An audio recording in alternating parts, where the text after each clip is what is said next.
Pessoal, olha a situação dessa rua aqui em São José do Rio Preto, na Vila Ercília, olha só. Ficou totalmente fechado, ó. Vou mostrar aqui pra vocês.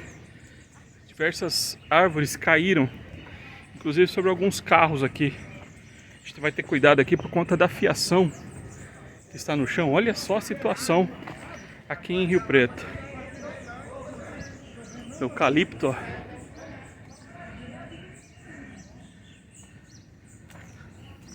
Alguns carros acabaram sendo atingidos aqui, ó.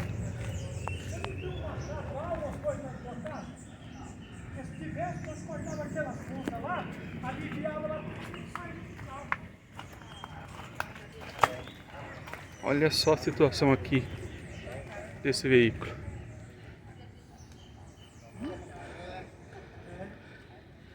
Por trás, né? Por trás, né? Cortava as pontas ali, ó. Aí A árvore como um todo caiu sobre o veículo aqui, ó.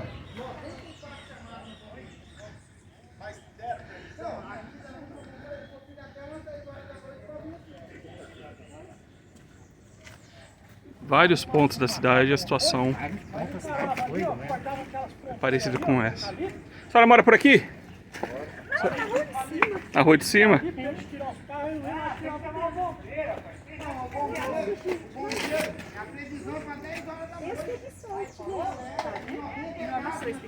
Não, esse do meio.